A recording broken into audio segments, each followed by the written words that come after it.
Hello friends, so welcome back to another video. Today we have the all-new Nissan X-Trail with us. Now this is a Japanese craftsmanship particular SUV, a very versatile one.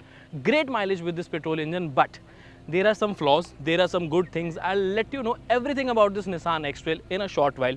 Do watch this video till the end so you get the all information. What are the price, what is the launch date, what are the good things, what are the bad things about this particular SUV. So let's begin with the all-new Nissan X-Trail. Don't forget to hit the subscribe button though. First of all, let me tell you that this SUV is big, almost close to Fortuner size and absolutely amazing in the size perspective.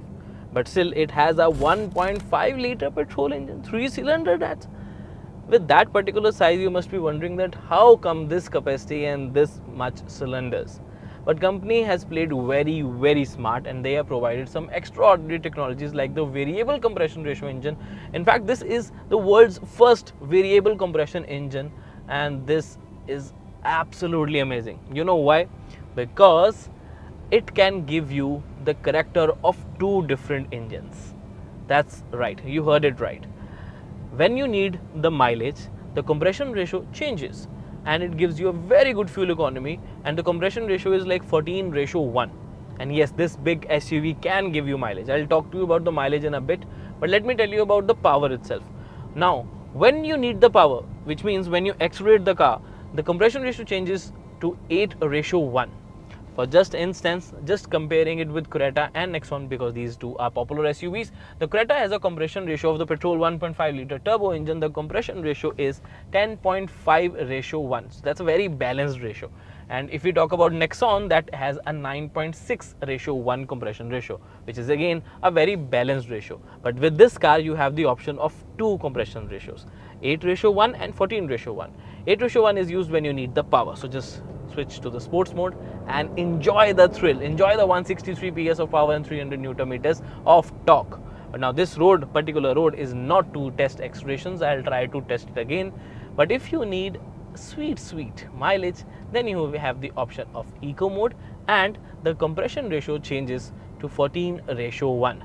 Now with 14:1, more air is being burned. The more air is being not more air is burned, but the more air is being compressed, which means less fuel is consumed to make the same amount of piston travel. So which is why you get a superior mileage. Now the company claims 13.7 kilometers of mileage, but we have tested around 100 kilometers right now, and I can easily say that in the cities, if you're driving normally, like if you want a good mileage, then you can easily achieve 12 to 14.5 kilometers per liter. But if you're considering the highway drive, you can easily get 17 to 18 kilometers per liter with this 3-cylinder 1.5 engine, thanks to the 14:1 compression ratio. Now this is not the world's only car with this, but this is world's first, and I really don't think so any car in Indian market has this technology. If I'm wrong, I'll correct it during the editing part, and you can also correct me if I'm wrong here. So this is the world's first, not the world's only car. Okay. Now, major thing. Let's talk about the comfort and suspension of this car, because we have talked the major USP was this a variable compression ratio engine, which gives you a very good mileage and good power as well. So it has two different characters. Whatever your requirement, it fulfills it.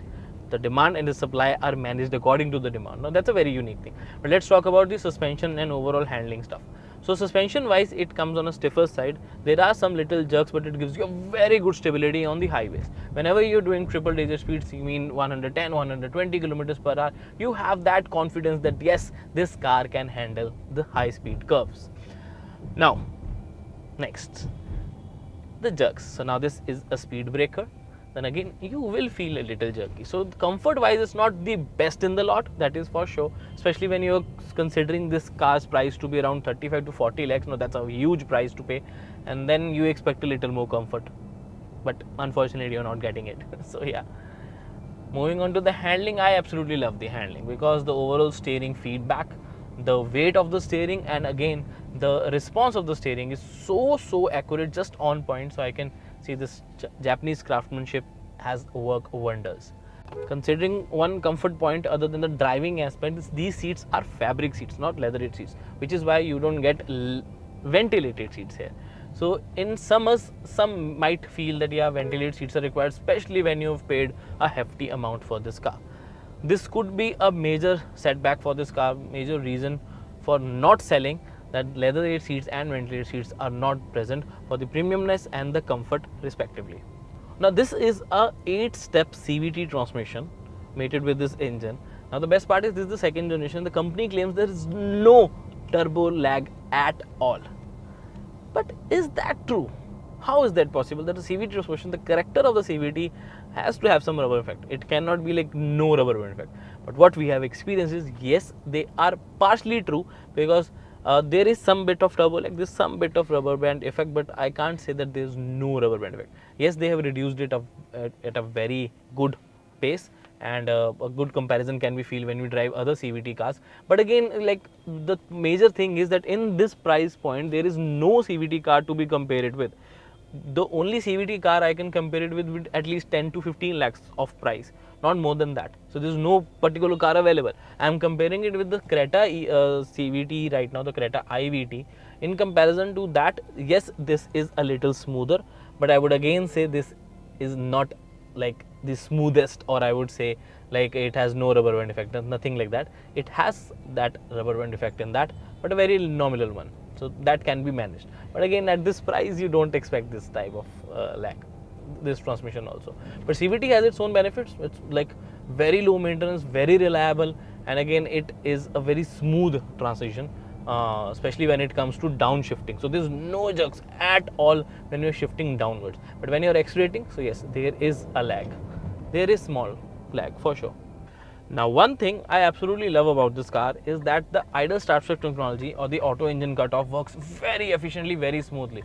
It doesn't feel like that the engine started again, or it shuts off, but it's very smooth. So hats off to that technology, especially with this kind of precision. Braking point of view, like this car gets all 4 disc brakes obviously, and you get a very confident braking. Despite the height of this vehicle, you might have thought that the braking would not be very good, but it is actually very commendable.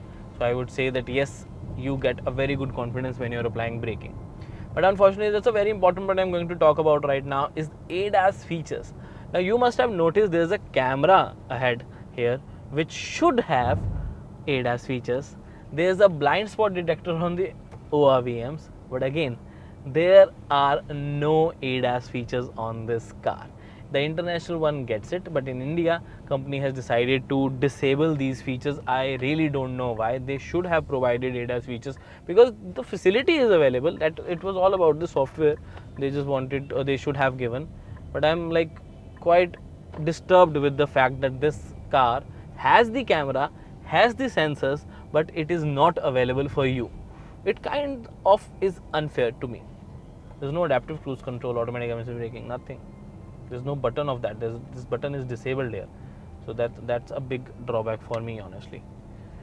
Considering a very good point is that the digital cluster, it's very crisp and clear, very easy to read, and again all the information are provided here, and I can see the mileage, the RPM and everything, and the animations are also cool. So you have your different color options, white, red and black, and the car is looking nice, but it's in white silverish tone, not the black one we are driving obviously. But yeah, the digital cluster is nice. But again, when it comes to the touchscreen, it's a 8-inch, just a small 8-inch touchscreen. I don't think even a 10 lakh car now gets a 9-inch or 10-inch screens right now. But this has a 8-inch touchscreen with Android Auto, Apple CarPlay, and connected features are some, not many, but some connected features are only offered. So feature wise, you can say that this car lags behind a lot.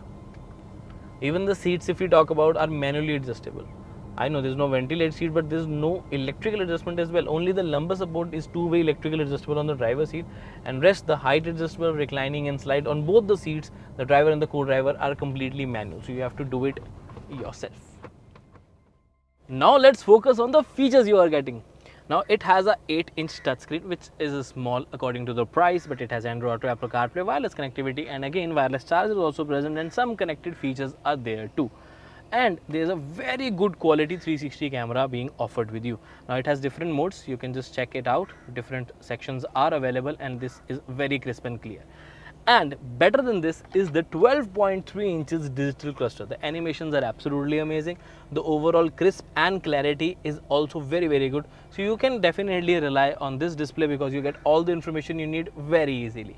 Now moving on to the other features, you're getting 7 airbags in this car as standard. This is only one variant. So 6 airbags. Normally what you get is like dual airbags at the front, 2 airbags at side, 2 as curtain airbags, and 1 at the center here. So at the armrest, which is a very good opening armrest with lot of storage space, you also get a airbag here, which again protects you additionally from the side damage. This is what the brand says, but I would say the 7th airbag as a knee airbag works better because it protects your legs very much. Anyways, moving on to other features, like you get soft touch material here, chrome finishing, good nice AC options here available. You have the dual zone climate control option available here as well. Sorry, there are some flies on the ground. We have stopped our vehicle, so you get a very good e-shifter with great CVT transmission and smoothness also. We have explained it in the drive. Unfortunately, this car gets a manual boot lid, so you don't get a power tailgate. Again, the seats are not ventilated, they are not even electrically adjustable. Only the lumbar support is available electrically adjustably two-way, and also these seats are fabric, so they look a little cheap. You expect a premium interior with this type of pricing. No doubt the doors are looking very nice. They have different materials. There's fabric, there's leather, there's plastic, there's metal, so they look quite good. But overall, if you judge the interior, that's a very decent interior. Now there's one feature you're definitely going to love, is the big panoramic sunroof which is offered. So that's a very nice big opening sunroof, not so small, but that's a very good size, and you can open it till the back. The overall glass panel looks very nice. LED lights also look good, but the indicator, in fact in the front indicator, the rear indicator, both are bulb setup. But the best part about this car is the 20-inch alloy wheels. I really love the diamond cut alloy wheel design of this one. And how do you like the design? Do let me know by commenting below. Now let's talk about the second row space of this car. It has good space, undoubtedly. You have the slide function, you have the recline function, which is available for the second row. Now 3 persons can sit, but yeah, they will feel a little uncomfortable because of the width of this vehicle. Now, it's not bad, it's not good, it's an average seating space. So the fabric seats looks a little cheap, especially if you're spending so much money, you expect some premiumness. So that premiumness is definitely missing. But there are rear AC vents, type C port, type A port, some storage spaces here, ample amount of headroom, good knee room is also present if you just slide the seat. But in order, if you want to use these seats, you have to slide it a little further. So do keep that in mind. You have the cup holders, a mobile holder with this, and this can be completely reclined, and 3 headrests are available. Now if we consider the third row of this car, I would say a big no, because adults cannot sit at all, and these seats are just for kids. Even the kids will feel a little uncomfortable because there's lack of features. For example, there's no rear third row AC vent in a 40 lakh car. There are exclusive like dedicated lights for the third row passengers, but there's no AC vent. There are cup holders, but again, it feels a little hot and claustrophobic here. So you'll definitely suffocate in this third row. So you just fold it, use it as your boot space only, of 585 liters if I'm not wrong.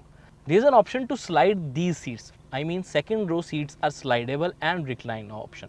But if you slide them, the big issue is that these 2 are already uncomfortable. These 3 will also get uncomfortable. Basically, if we just consider the price of this vehicle, I would say a strict no to this one, because of the import duty majorly, and of course the missing features. If this particular SUV was competing with the likes of Tata Harrier or the MG Hector, I would still give it a thought because of the very fuel efficient engine of this particular car. But overall, due to lack of features and due to high import duty, I would say that you should skip this car. But the agenda of the brand was to showcase that what Nissan can actually do with the technology aspect, not the price obviously. So that is to the government. But yes, they have displayed their flagship product. Now what they have planning is to launch more cars during 2024, 25, 26 financial year.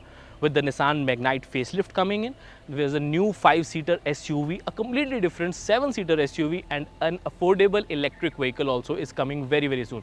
Now with this particular set of cars, the portfolio of Nissan will become very strong in the Indian market. Now I am quite excited about the Nissan X-Trail's further cars what the brand has planned. The further plan is very promising. I believe I'm excited about the Nissan Magnite facelift. That's a very good vehicle, I must say. But if talking about the Nissan X-Trail, you can definitely avoid this one. But yeah, do have a test drive to understand the variable compression ratio engine. That's a lifetime experience, I would say. Once in a lifetime experience, sorry. That's a once in a lifetime experience for you guys. So this was the Nissan X-Trail. I hope you liked the video. I'll see you in the next one. Until then, drive safe, take care, bye bye, love you guys.